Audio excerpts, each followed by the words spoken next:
The assassin.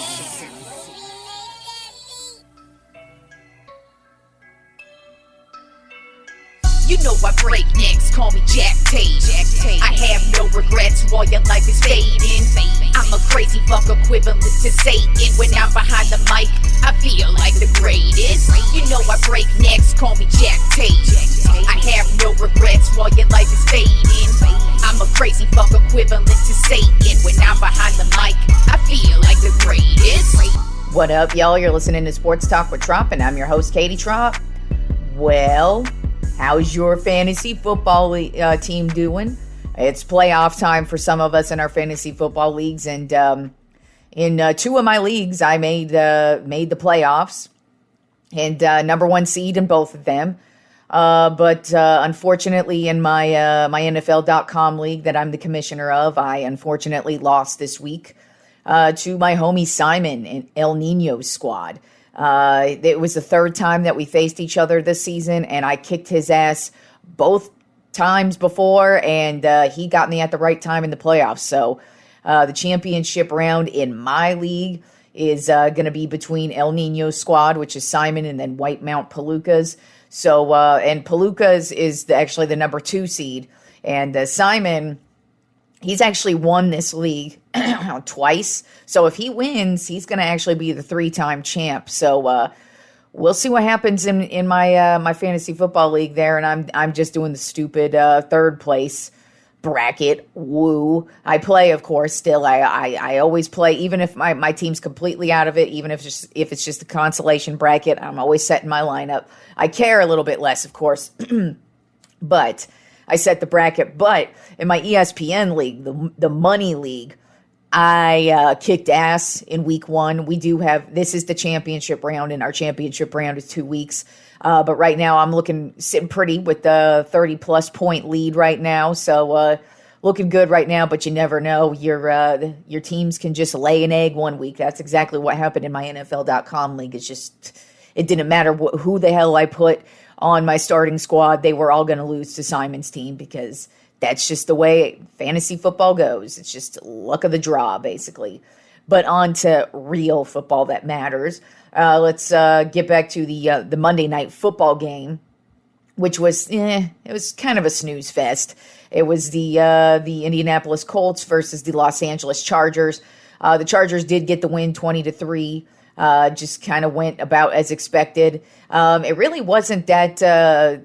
There really wasn't that much going on offensively for either team. The Chargers defense has really been stepping it up these last couple of weeks, though. So they're really getting going for the playoff run that they're about to make, and they did clinch a playoff spot. That's just about the only thing that mattered in this game. The Colts looked horrible, as they continue to do all season long. They just get worse and worse. And they ended up benching Matt Ryan for Nick Foles in this one. So we are going with quarterback number 3 in this one for the Colts. And he didn't do any better. He looked just as awful as Matt Ryan and Sam Ellinger looked at this season. So, yeah, it's not looking good for the Indianapolis Colts. But that is to be expected. But the Chargers did clinch a playoff spot with that win, and they are on to the postseason. Now let's move on to my top 10 NFL power rankings. And we do have some shakeups here because some teams lost, some teams won. And there's just a team right now that's just too hot to handle, and they have now overtaken the number 1 spot. And that would be the San Francisco 49ers. They are 11-4 on the season, and they are currently on an 8-game winning streak. And they are just winning in just so many different ways. I mean, the last 2 games, it's pretty much just been all about the defense and George Kittle offensively. And then, Deebo Samuel, he's been out the last few weeks, so he hasn't been a factor yet. But we all know once he gets back, he's going to be a factor. Then you have Christian McCaffrey, who's always out there, who could be a factor as well. But this week, they just keep getting it done. And I just kind of felt with the Eagles losing and the 49ers, they just look really good as an overall team. So to me, they took over the number 1 spot. As I mentioned, George Kittle, he's really turned it on. And for the season, he's got 713 receiving yards and 8 total touchdowns. So he's having a great year. And speaking of great years, Nick Bosa, he is just on fire. He's at 17 and a half sacks on the season. He currently leads the league with sacks. And just defensively overall, the 49ers look really solid. They have 15 forced fumbles on the season and 15 interceptions. So they're getting turnovers, they're getting sacks, and they're also scoring as well when they get these turnovers. So you really got to look out for the 49ers. And on an 8-game winning streak right now, I had to put them at number 1. Then at number 2 on my top 10 NFL power rankings, I have the Buffalo Bills. Overall record of 12-3. They are on a 6-game winning streak right now, and for me, they are becoming more and more of a complete team with each and every passing week. They kind of had a little bit of a lull, last month or for a little bit there. It was just very close and tight. I mean, they've been good all season long, but they've had their moments, and now it seems like their defense has really buckled down. But they also have found a ground attack. And speaking of their ground attack, Singletary, he's got 790 rushing yards and 5 touchdowns on the season. And then, of course, Josh Allen, he just continues his phenomenal season as well with 4,029 passing yards, 32 touchdowns, and 13 interceptions. So the Bills, to me, they're getting better with each and every week. And so I just had to bump them up as well in my top 10 this week. Then at number 3 on my top 10 NFL power rankings, I have the Cincinnati Bengals. Overall record of 11-4. They are on a 7-game winning streak. So that's just why I had to keep moving them up too, because even though they had a down game, they still won. But they do have some weaknesses, but still they're looking really good. And Joe Burrow, he has 4,260 passing yards, 34 touchdowns, and 12 interceptions on the season. So he's just lighting defenses up. Jamar Chase has 960 receiving yards and 8 touchdowns on the season. But then you turn over to the defensive side of things, and they've been holding it down. They're not the best defense in the league, but they do know how to they just know how to get the job done. And there's Von Bell, who's pretty much been like their dude. He's got 4 interceptions on the season. He made the big forced fumble against Ramondre Stevenson this past week against the Patriots. So their defense is doing their job. They're getting their job done, and the offense is just lighting everybody up. And the Bengals are currently on a 7-game winning streak. So we'll see what's going to happen, though, this week, because Monday Night Football is going to be the Bills at the Bengals. So somebody's got to lose, and both teams are damn good. So we'll see what happens there. Then at number 4 on my top 10 NFL power rankings, the Philadelphia Eagles. Overall record of 13-2. They just kind of took a tumble for me, not only because they lost this past week, but also now the injuries are starting to pile up for them. They're losing offensive linemen. Jalen Hurts, of course, is injured. So that kind of sets you back a bit. And this is not the time of year when you want to really start losing guys to injuries as well. But on the bright side, they're still one of the best teams in the league. Sanders is having an excellent season on the ground. He's got 1,175 rushing yards, so he's already eclipsed the 1,000-yard rushing mark here with 11 touchdowns.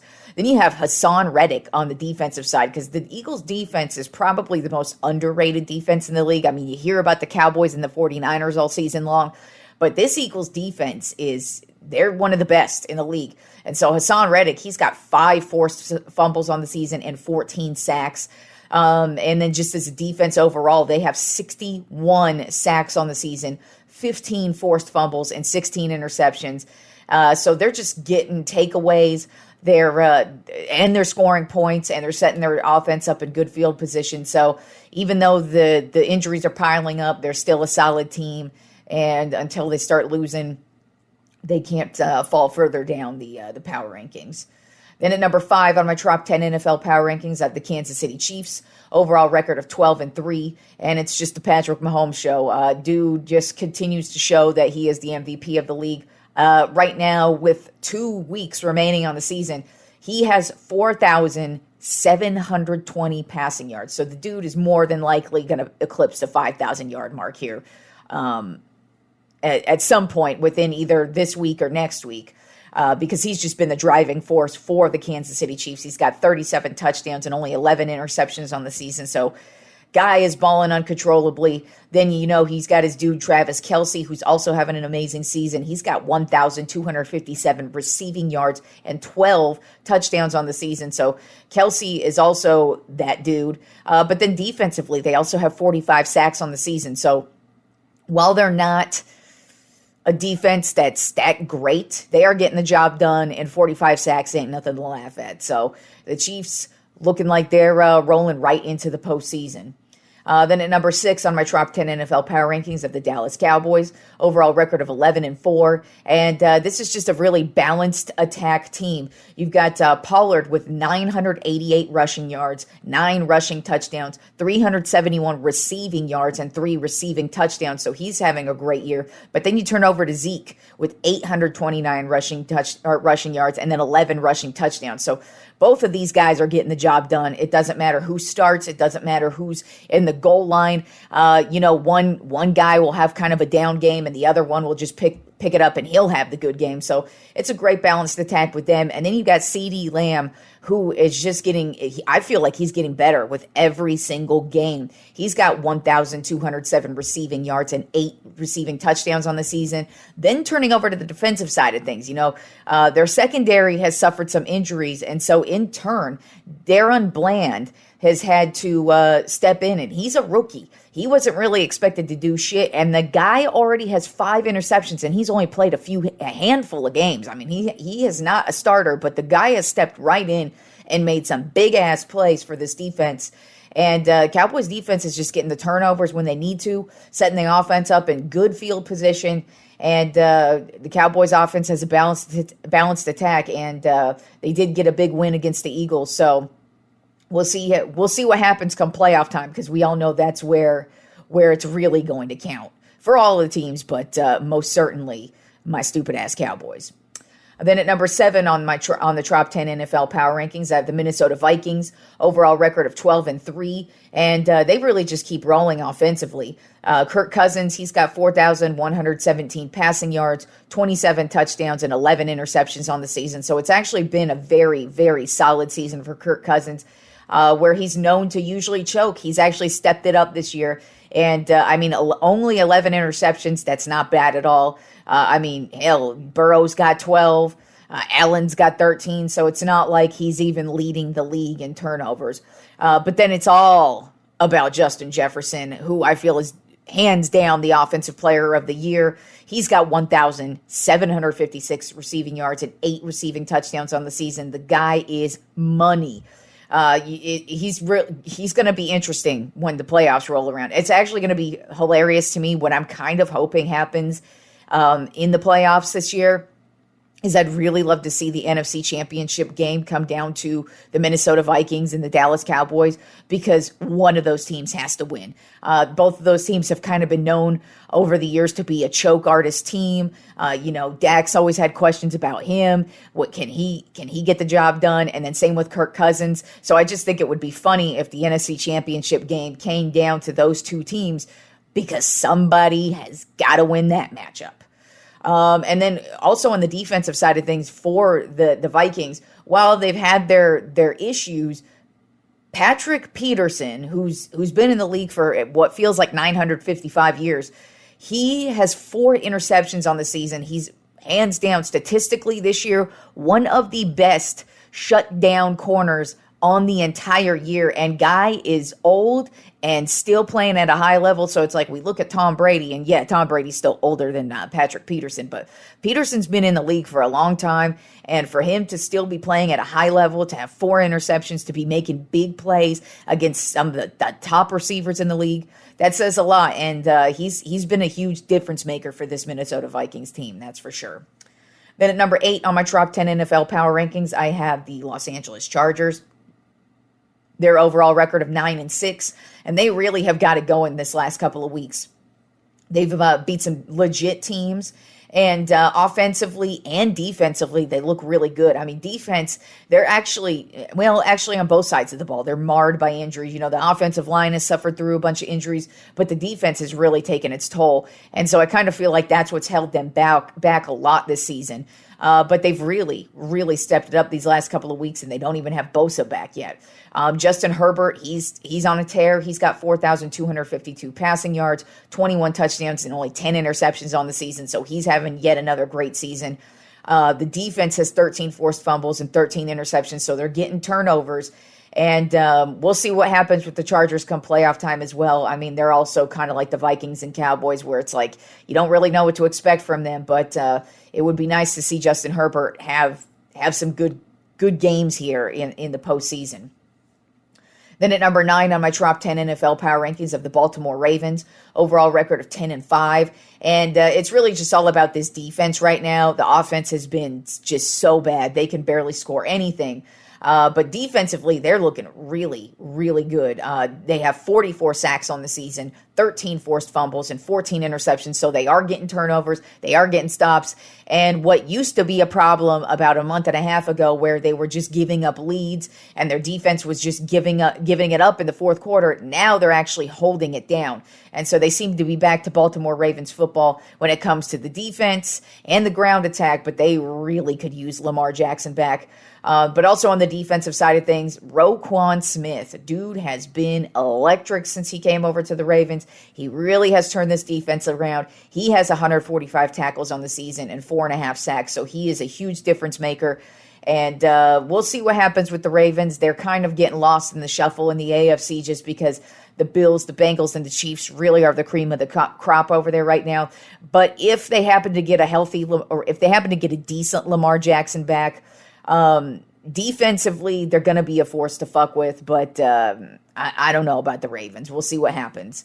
And then rounding out the top 10 NFL power rankings this week are the Green Bay Packers. It's been a minute since we've even really discussed the Packers this season, just because they've been pretty awful for the most part, but they are actually on a little 3-game winning streak right here. They are in the playoff hunt. They're currently 7-8, so it's not really that great of a season, but right now they're looking pretty decent. As a matter of fact, to me, this kind of propels because you never know with Aaron Rodgers. Is he going to retire? Because he's at that age. Is he going to retire? Or is he going to play another season? I kind of feel like with the way this season ends, whether they make the playoffs or not, it looks like, he's clicking with both the rookie receivers, Watson and Dobbs. So you kind of look at that and you think he's probably going to want to come back next year, because now that he's getting a rep with these two guys, and then with another off season with them and then some training camp with them, the Packers might actually be a pretty solid team next year.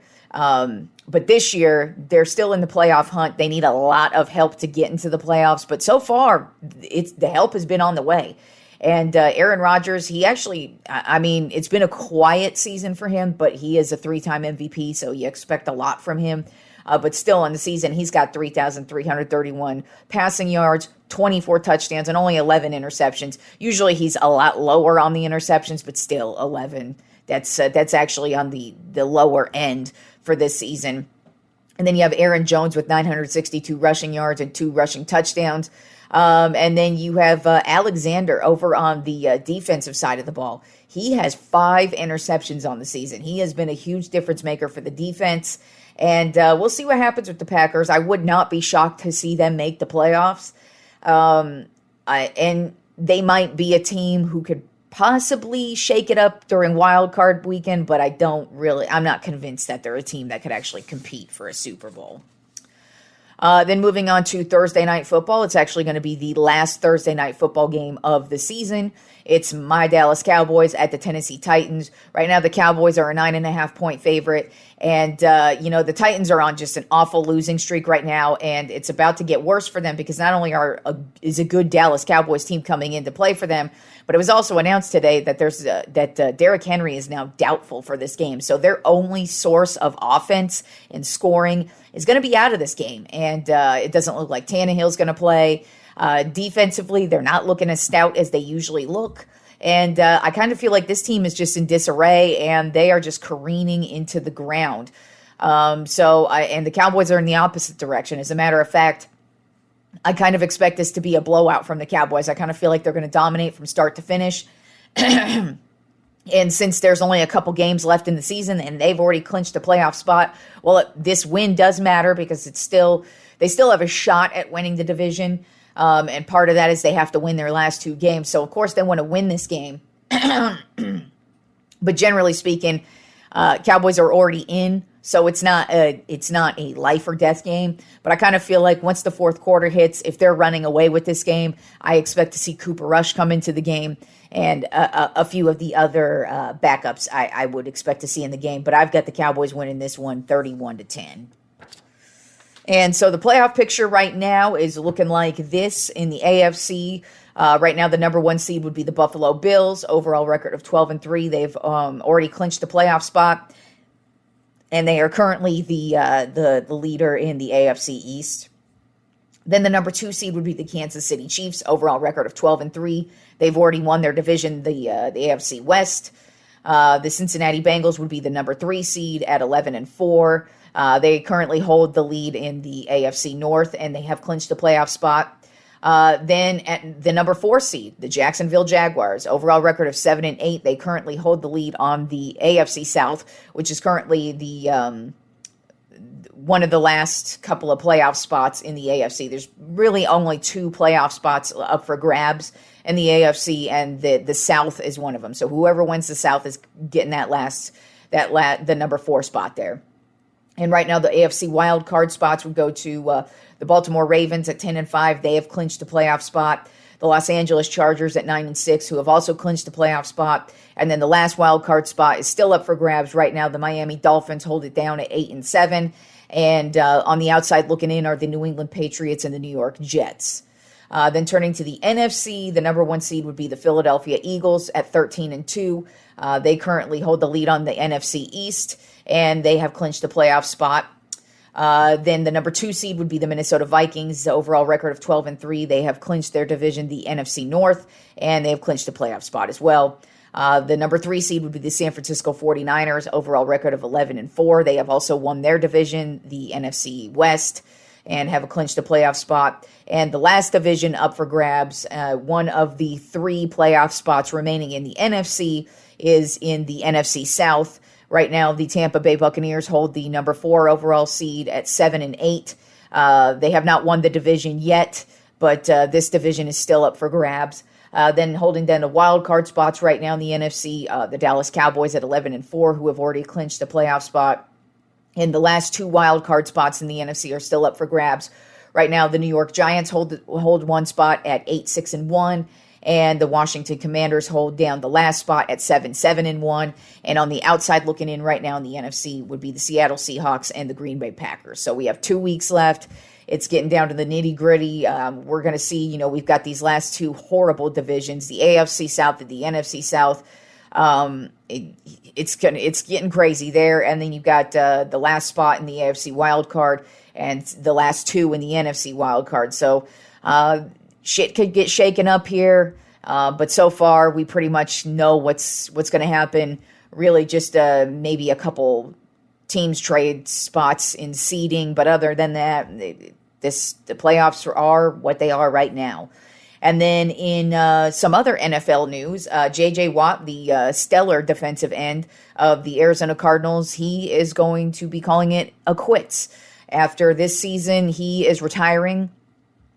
He's most notably known for playing for the Houston Texans for the majority of his career. He's played the last 2 seasons with the Arizona Cardinals, but in my opinion, J.J. Watt is one of the greatest defensive ends to ever play this game. I mean, in his heyday, which was from 2011 to 2015, the guy was like the best, not only just defender on the field, but best player on the field. I mean, he was a beast, and he made so many huge plays throughout his career. So for sure, in my opinion, he's definitely a Hall of Famer. Don't know.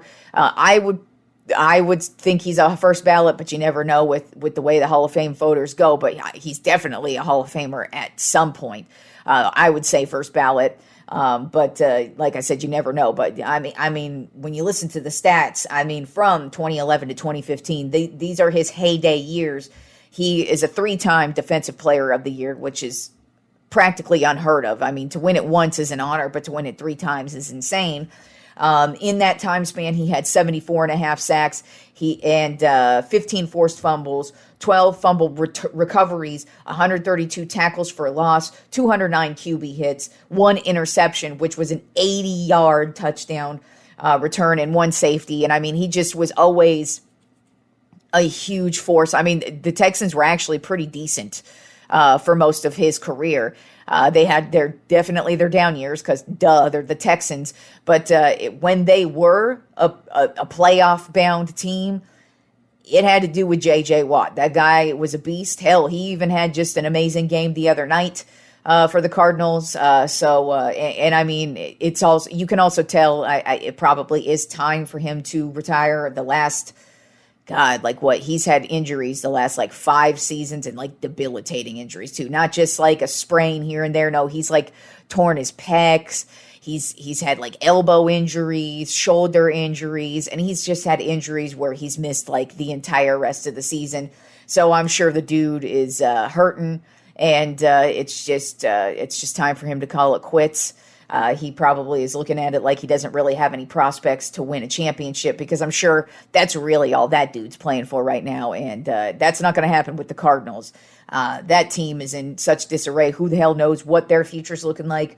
But it's looking like J.J. Watt's going to go ahead and retire, and he's a fine-ass motherfucker, so I'm sure he's going to find some TV gig, because all of us are going to be, well, at least I will be happy to see him on TV on a regular basis, because J.J. Watt has always been fine as hell. So is his brother T.J. I mean, those guys are, boom, hot as hell, but especially J.J. You got to make me pick, and I'm going with JJ probably. But anyways, he's retiring, and great career to you, dude. And I imagine you're going to be in the Hall of Fame someday, sometime soon. And usually Wednesdays, I keep Wednesdays to football talk. But when we have a record-breaking night in the NBA, I have to talk about it. And we had a record-breaking night last night in the NBA. His name is Luka motherfucking Doncic. Dude gets motherfucking now. That's when you get the middle name motherfucking from me, that means you're a badass motherfucker. And Luka now gets the motherfucker middle name from me, because the guy went off last night against the New York Knicks. And not only did he go off, he is the reason why his team was able to come from behind, push it into overtime, and get the win. So this wasn't just going off and scoring up a bunch of points. Nah, this was going off and getting your team the win. So what happened last night? Luka Doncic's stat line. For the first time ever in the NBA, we have a triple-double, because that's what Luka did last night. He had a triple-double where he scored 60 points, 21 rebounds, and 10 assists. Now, before last night, there was only 3 times in the history of the league where there were triple-doubles where they were at least 50 points, 20-plus rebounds, and 10 assists. And those 2 times were, of course, Wilt Chamberlain twice, and then one time Elgin Baylor, and this was back in the 60s and 70s, okay? So this is the first time we've ever seen this happen, with a triple-double going over 60. And then he had over 20 in rebounds and 10 assists. And so when you are on a list with Wilt motherfucking Chamberlain, yeah, dude, that's a big fucking deal. And that's the first time that has ever happened in the NBA. So shout out to Luka for that. But what's even more crazy is, so the Mavericks were down by 9 points with 26.8 seconds left to go on the clock. Now, this is one of my favorite things about basketball, because this can happen. Tracy McGrady was the king of doing this years ago. T-Mac was the shit. And y'all know what I'm talking about. If you remember T-Mac, this dude did it many times. And there was this game against the San Antonio Spurs in particular, where I can't remember the exact amount of seconds on the clock, but there was something only 20, 15, maybe it might even have been 11 seconds left on the clock. But the Rockets were down by something crazy, 9 points, and there was only 11 seconds on the clock, and T-Mac was able to bring them back with 11 seconds and get them the win over the Spurs. And he did that a couple of times, but it was the legendary one is against the Spurs there. So it's happened in the league. So when there's only a few seconds, you look at the clock and you go 26.8 seconds, you're down by 9. The Knicks are probably sitting there like, oh yeah, we got this game won. Because, usually you do. But not when you got a beast like Luka Doncic. And what happened is he just drove his team to win. And so he gets to the line. And because the Knicks ended up fouling him because the Mavericks are down by 3. And there's only seconds left to go. So they obviously don't want him to take the 3, so they foul him. And they foul him, so he gets 2 free throws. He makes the first free throw, so they're now down by 2. And so he does what every player does, and it fails 99.9% of the time, where you just toss up the free throw, but you purposely miss it. And somehow it just magically bounces right back to Luka, and he gets the shot up in time, scores the game-tying basket, takes the Mavericks into overtime, and the Mavericks would ultimately get the win, 126-121 in overtime. But it was just an insane performance from Luka Doncic, and that dude, I've been a fan of his basically since year one. I could tell this guy just by the way he played, he was something special. You never know when somebody's drafted. And the European players, you always hear about them, but we don't really get to see much of them. We just get to see kind of the highlights of them, and just you get to hear about them. And sometimes they're not good and they just turn out to be a bust, or sometimes they turn out like Luka. And Luka has turned out to be so far everything as expected and then some. The dude's been playing basketball literally since he was 14 years old. Professionally, because in Europe you could play professionally when you're a young kid like that. So he's already been doing this for a while now. He definitely needs to improve on his defensive skills. But other than that, the guy is just getting better. And as I continue to say about the Mavericks, I really hope they do not waste the talent that is Luka, because this guy, I want to see this guy win some championships. And I'm not even a Mavericks fan. As a matter of fact, I fucking hate the Mavericks.